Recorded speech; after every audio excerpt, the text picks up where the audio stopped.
Welcome back to another episode of Comic Penciling. This is episode 14, and we're moving real quick through the year here.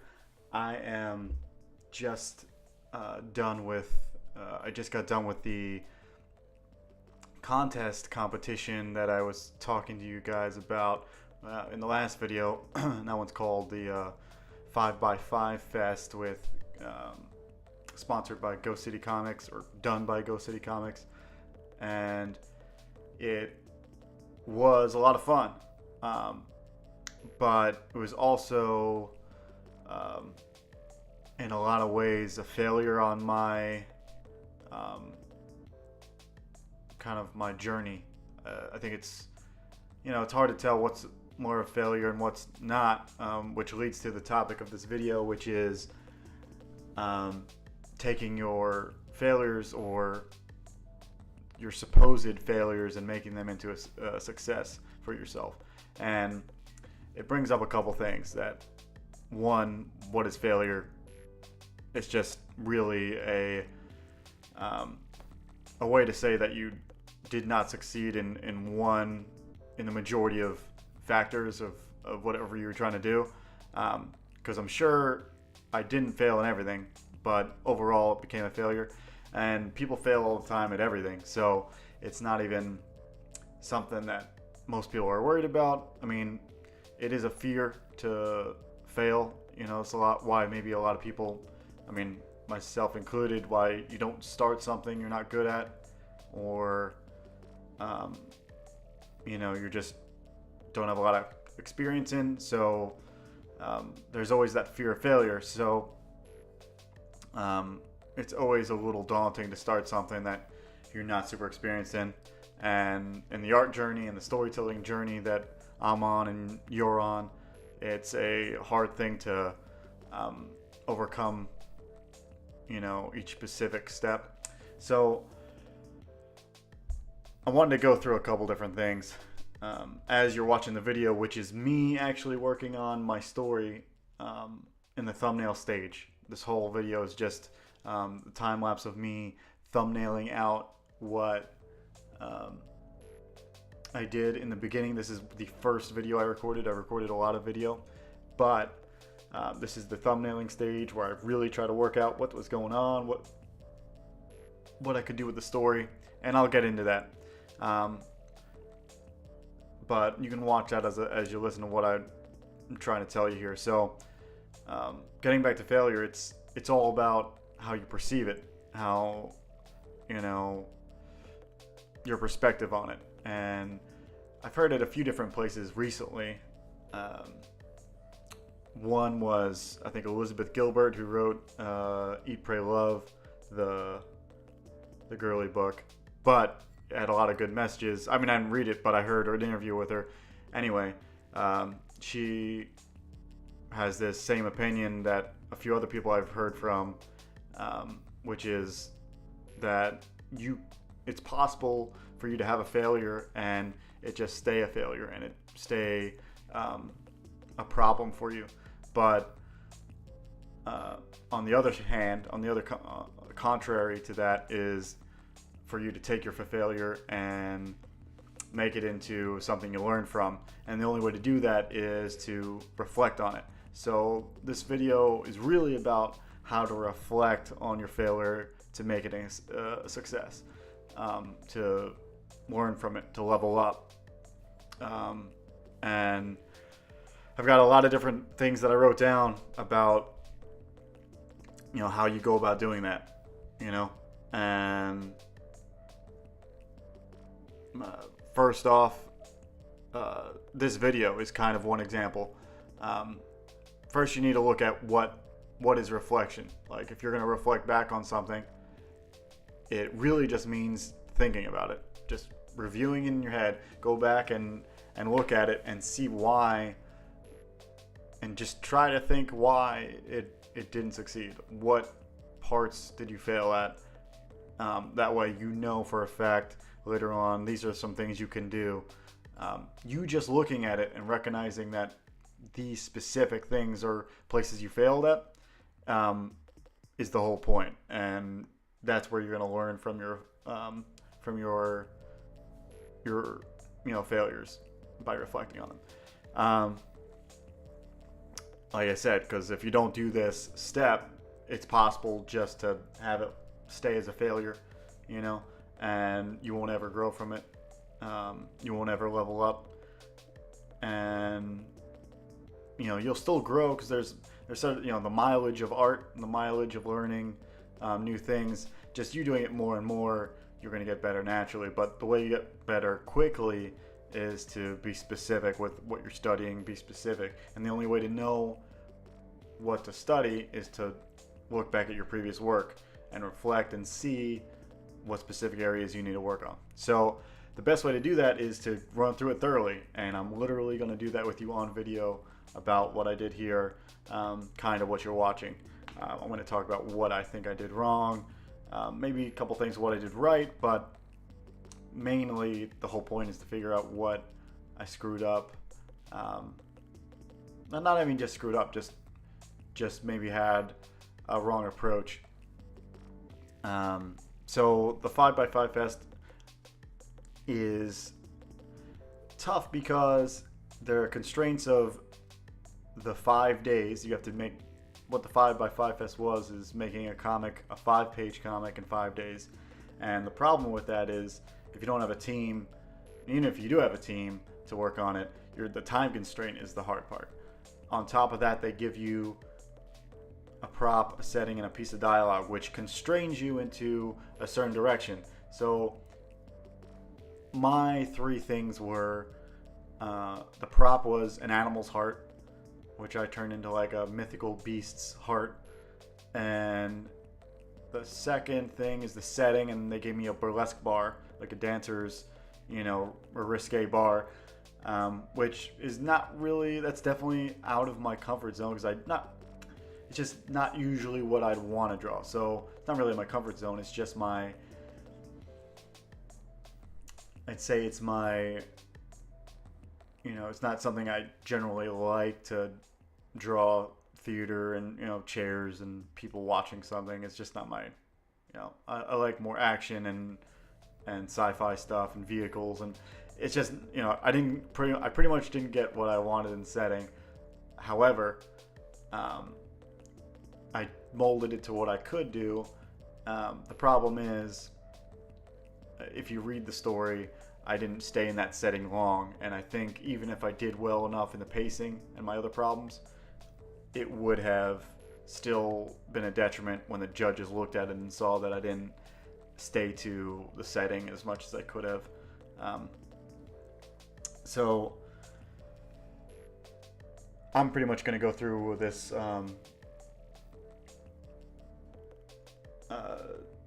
pretty much the process that I went through, from thumbnailing to, finished. But really the problem is all in the plotting and the layouts, and that's where the main problem here is for what I did wrong. So I'm going to reflect with you. You can join me here. So the first thing I thought that I did wrong was, first thing I said is I didn't pick an easy story. And because I didn't pick an easy story, it compounded everything else. Like, it took a longer time to write it. It took me a longer time to figure out how to fit it all into 5 pages. And then it took, gave me less time to draw, less time to polish, less time to see if it was working in the layout stage. So that was one of the first things. And then tying to that is picking my drawing style. I'm an artist, I think, before a storyteller, kind of. I like art that is technical, and I like art that is detailed, and to me, the appeal of the art is a huge part of it. So my style that I have is more lending to that and not so simplified. And the winners and the finalists that did make it, they took some cool choices. Well, some of them, I say the majority of them, took 2 routes. One, they took like a simplified style of drawing. It was more a um, simplified lines. There's some that weren't that way, but I'd say the majority looked that way, where it was not as technical art-wise. So they give them more time to probably give them more time to work through the story parts instead of drawing. And while we're on the subject, I want to congratulate all of them for doing awesome. I read all the stories and the finalist stories, and they're pretty great, for especially for the 5 days. It's cool to get something that's cohesive and well drawn, and so congratulations to them. And by reading theirs, it made it apparent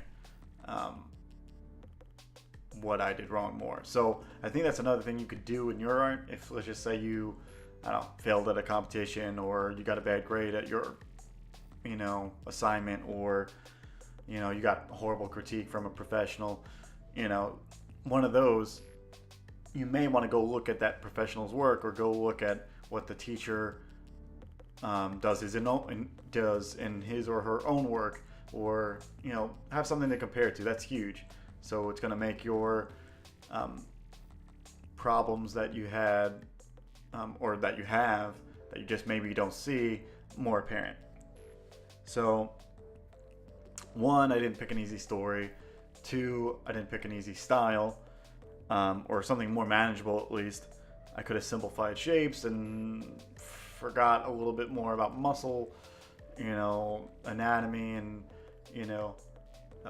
I noticed a lot of the winners, had like a very cartoony feel, not a whole lot of,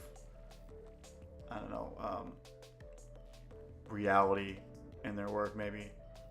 I mean, still had good proportions and was consistent within the story, but yeah, that's what I kind of saw. Next, I didn't, at first, when I first plotted this out, you can see me working in this video in the time lapse and see me draw. This is me thumbnailing, and I already had somewhat of what I wanted the story to be. The problem was, number 3, is I didn't figure out, I didn't count the story beats I needed. Like, I needed, say, 15 story beats, and I didn't count them out and see if they would all fit into 5 pages. And by not doing that, I ended up having too many. I needed more panels than I could possibly fit on the page. So I ended up with a story that was rushed, pacing wise. So my pacing was just all over the place, I'd say. And that's because I didn't know the total. I didn't restrict myself. Here's another thing. I didn't restrict myself to a certain number of panels per page, which you don't really need to do, but in a competition, it's cool to give you that restriction to yourself, because it simplifies just one more thing. So because I'm an amateur storyteller, I would say, for me, I should have said, all right, I'm only going to put 6 panels per 6 or less per page. But I could take that 6 number, I could be like, okay, there's 5 pages, and then I would know 6 times 5, there would be 30. I need 30 or less story beats to make the story work. So right then I could count, what do I need to make the story work? And if it was, say, 45 story beats, I could be like, it might not even be possible to do this. And if it is, you're going to have to work on how to fix the pacing issue. Maybe some of the beats are told through captions while other things are happening. And it's all part of comic storytelling to figure out.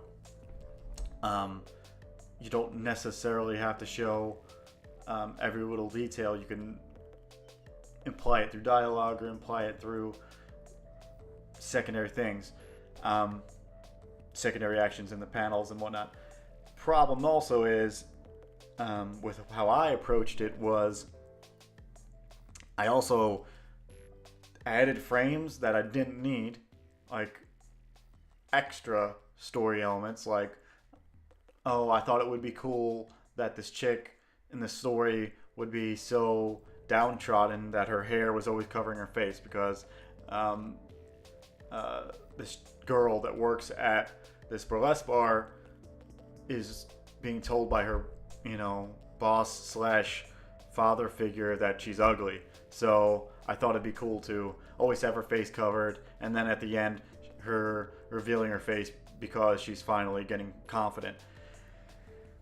The problem with that was that that's an extra thing. That's something that could be implied another way. I didn't need to add specific panels.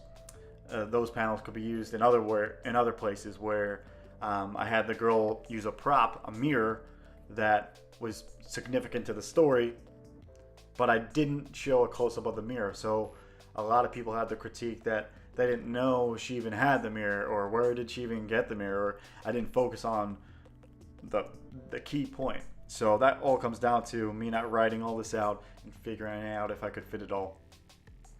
And adding extra stuff, which is bad, that I couldn't fit since it's a 5-page thing. So on top of that, some of my panels just didn't translate.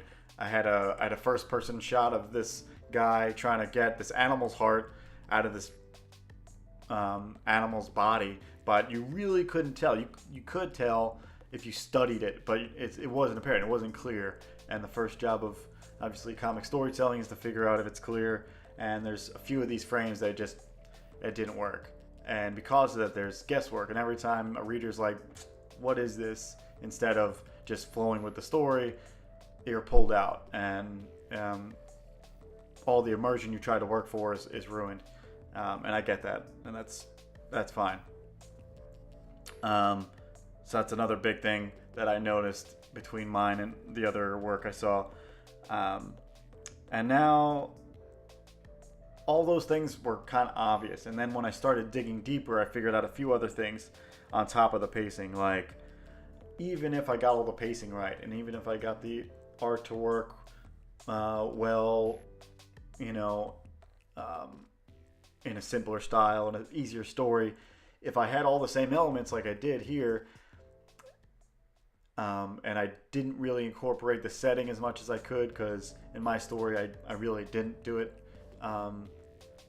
Most of the time was spent in a cave and in a forest instead of the burlesque bar that was assigned to me. So on top of that, I think the judges still wouldn't have necessarily voted my story a winner because it wasn't integrated enough, I think. The animal's heart, on the other hand, I think was, because it's a climax and it was the whole point of the story. So I think I did good there. And I think the dialogue that I had, which was, if that ain't love, then I don't know what is. I used to bookend the story. In the beginning, I used it to kind of poke fun at my theme a little bit, that a guy was saying it to whatever was happening on stage at the burlesque bar, as if, it's a fake love. It's obviously on a stage, it's performed, it's fake, they're actors. Whereas when at the very end and the girl gets confident and the story's over, she's back in the burlesque bar and she's finally on stage where she wants to be, and her face isn't covered, and then a guy says it again. I thought that would be something cool to bookend the story and at the same time show the whole point of the story and the theme. It just didn't translate. Going back to my other point, some of these panels didn't translate. I was trying to show 3 different things, and I shouldn't have. I mean, I got some advice from a good friend, but I think it deterred me from maybe using my logical sense in the comic storytelling. But either way, it is what it is, and I pushed it a certain way where you couldn't really see who it was, and went with a wider shot where you couldn't see that it was really her on the stage.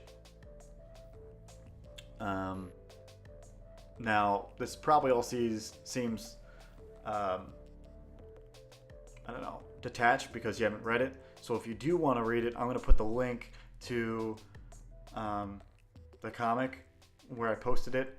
It's on my Steemit account, the cryptocurrency Steem. That's a whole nother subject if you want to ask me about Steemit.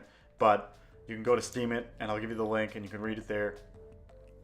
And yeah, it'll be cool to come back and maybe watch the video and see what I mean. You can see what I did in the thumbnails, and then you can also see what I did in the final and how I screwed it up. So it just really wasn't focused enough, I think. Even if I did all the other things correctly, it wasn't focused enough. So that being said, I feel better about reflecting it, even just talking to the camera right now to you guys, that reflecting on it, just talking about it out loud is like very clear what I'm gonna never do again, what I'm gonna improve. You know, this is the level up moment. It's where you don't have the satisfaction yet. It's like I don't know. It's like you're like a Dragon Ball Z character, and you got beaten up, and now you're rising again and powering up. The powering up part is not there yet. You're still beaten down, but you know what you need to do. So I don't know why I did a Dragon Ball Z reference. I don't know why it's on my mind, but maybe just the leveling up part brought it to mind. But anyway, so that's the whole part. You're beaten down, but once you have that Senzu bean and you level up and you're gonna be stronger for it, that's the whole point.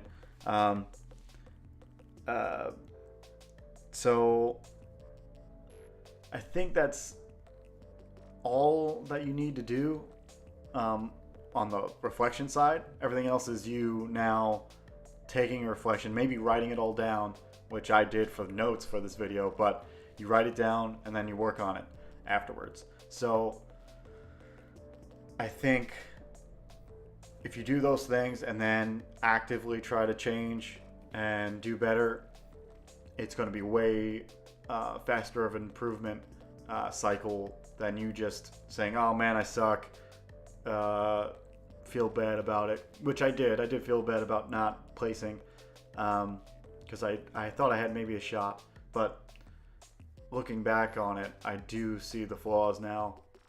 And so instead of just sulking in it, you see what's wrong and you analyze it and you ponder on it, and maybe you put out a YouTube video on it, and then you get back to the drawing board and you hit it. So this is pretty much done with the thumbnail time lapse. I just want to do some housekeeping with what's going on with me and my life and my art. So one, Star Circuit is on the move. I've got a website in the works. I've got several designs in the works. I got the outline pretty much done, and it's just moving quick. I plan to have the website up in a week or two from now, and at that point I'll put out another video talking about it going up and what you can do, and you can follow the developer blog.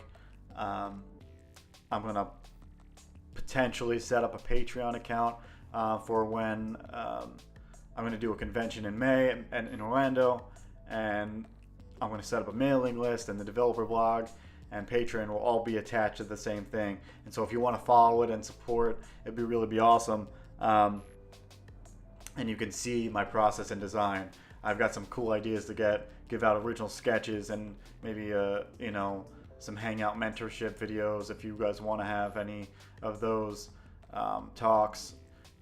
But really, it would be cool to do some original sketches for you guys in return for your support. And Star Circuit's really coming along. I've got this really cool idea for MegaCon in Orlando, which it's going to be like this physical kind of. I'm going to do one of those hologram prism ideas that you've probably seen online, but I'm going to do it with something from Star Circuit, and it'll just be cool. And I'll definitely show a video of maybe me having it set up at MegaCon when it does happen.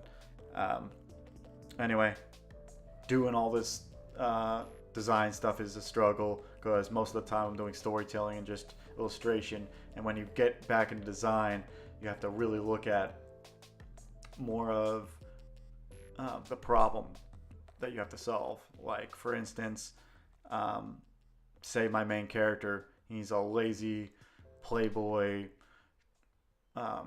lanky dude that he's just a partier. So how do I show that in the design of his character? And I'm working that out now. However, every character, every vehicle, every setting has those problems, and especially in my story, it's a sci-fi story, so it's hard to get everything nailed out like that. So I just wanted to give you a update on that. I've got a lot of other things coming soon. I'm hoping that I did some sketch cards recently, and hopefully if they ever get approved, which is supposedly going to happen soon, I have a lot of video of that. So I'm going to do some cool fan art video, time lapses, and I'll be able to post all the cool stuff I've done, and it will be hopefully within the next month is the plan. I've been waiting so long to put them out. I did so many of these sketch cards that a lot will be coming. A lot of time lapses, a lot of little art things here and there, and I've got another big surprise probably coming around the same time as MegaCon.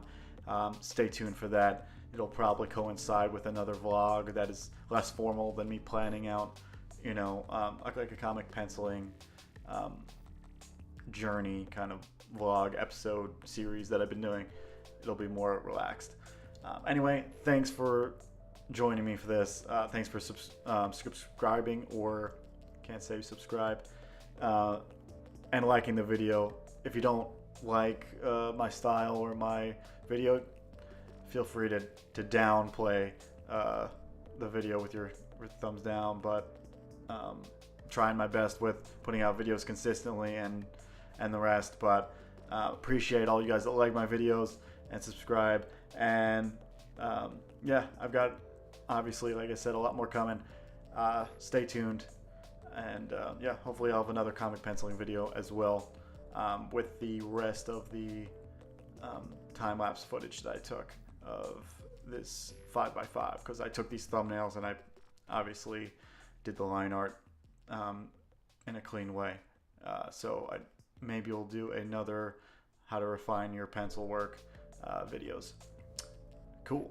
Well, I'll see you guys next time. Keep working on your dreams. I'm doing the same. And yeah, keep drawing. Bye.